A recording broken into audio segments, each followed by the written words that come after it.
Bickley and Marotta Mornings. Arizona Sports, the local sports leader. Bickley Blast.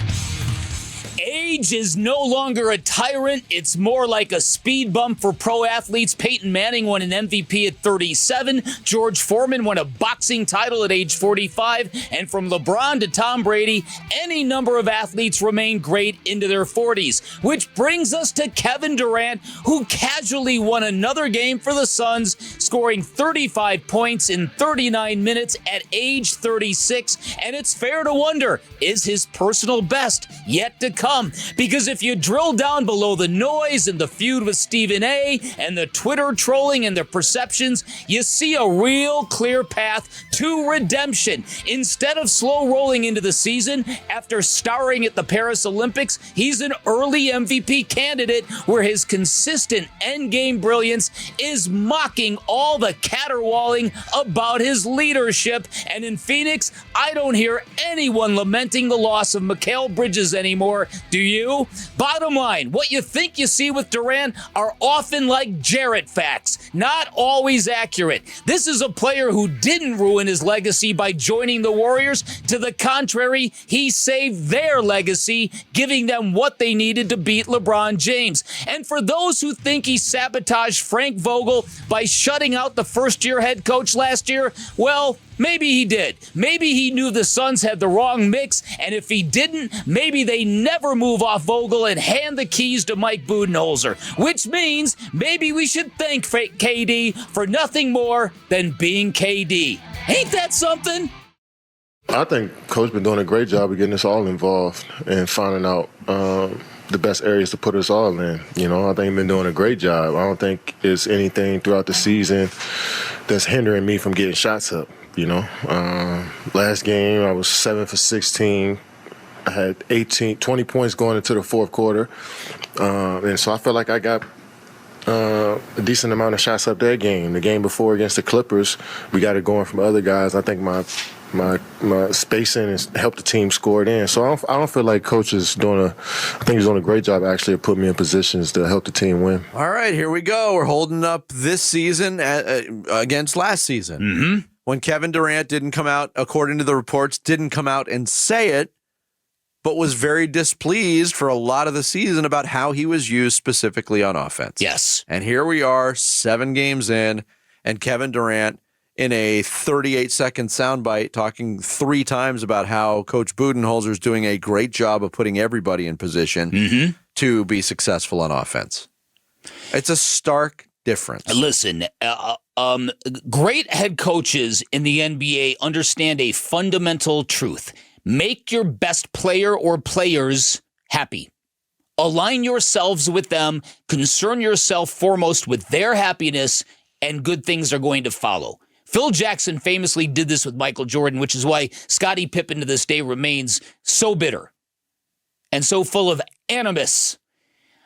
I think in the case of Kevin Durant, I think his happiness does matter. And I think his happiness does fluctuate. I think many people have observed that. I think his happiness, I think his cup was filled up in Paris. And I think it's continuing on this season. And there's nothing wrong with making his happiness a point of emphasis if you're a basketball team. You're talking about an all-time great.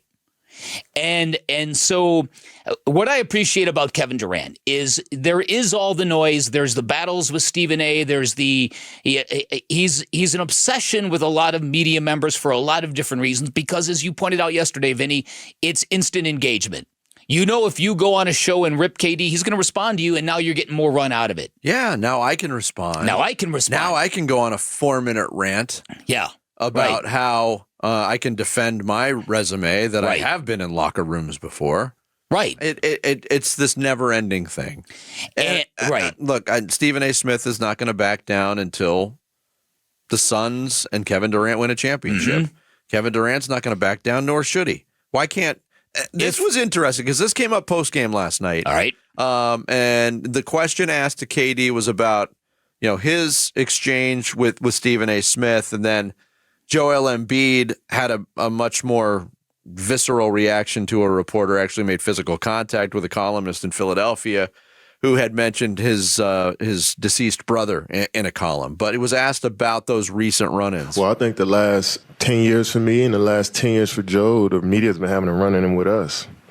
So, I mean, we human beings, sometimes you want to voice how you feel about certain situations. And it is what it is. It's healthy, right? I mean, they can critique what we do, so we want to critique as well. You know, we got opinions and ideas on certain things too. So, as long as the dialogue is open, as long as they can hear what we're saying, and vice versa, I don't think it's too bad. I heard that comment last night, and I really started to think about it, and it makes perfect sense.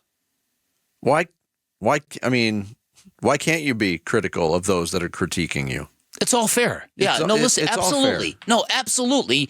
It's just that a lot of athletes don't feel comfortable engaging in those kind of battles and making enemies. That's the whole thing. I'm sure there's a lot of athletes who respond to negative criticism and want to lash out, but don't for fear of making it worse. KD's got no fear of that. That shows a great security in what he brings to the basketball court, because he knows that is his final kind of his final say on the matter. If Kevin Durant could get back to the NBA Finals, if he could win that championship without Steph Curry, if he could do it in the wake of winning that gold at the Paris Olympics, this is a game changer for Kevin Durant. Absolutely. And then we could shift the focus into that subject that I love so much, legacy. But anyway, in real time, Kevin Durant was remarkable last night. He had help. There was a lot of other players that stepped up. Royce O'Neal continues his great play off the bench. I feel safe in saying that 2 games in a row is enough to convince me that Grayson Allen is back to close to his form from last year. Took a while to get there. Bradley Beal has been incredible so far this year when he's been on the floor. And Beal talked about playing with Durant last night. I mean, this is my second year, getting to know him and play alongside of him. That's exactly who he is. He's an assassin. He didn't say a word kind of like the last 3 minutes of the game, and you could just tell you, okay, yeah, K's locked in. Just give him the ball, get out the way, So it's just a blessing, man, to have a guy like that on your team. And, we utilize him. We're going to run him into the ground, but we excel when he's aggressive and he has that mindset that he's the greatest ever. So, we thrive when he's doing well, for sure. Yeah, it's been close to all good so far this year. It really has been. And like I said, when the Suns went down by 9 with about 5 minutes to go last night, I thought, okay, here's the night. Here's the night where they just don't have it. And from that point, it wasn't just KD, but he was the shot maker. And Philly didn't have one. Well, and he assumed that role too, knowing that the other guy that they're going to rely on to make some shots down the stretch wasn't making shots. Devin Booker had one of the worst games he's had probably in 5 years. And the Suns found a way to win against a good team. That's got to be very encouraging. Thanks for watching Bickley and Marotta. Click to see the latest Bickley Blast and hit the button in the middle to subscribe to Arizona Sports.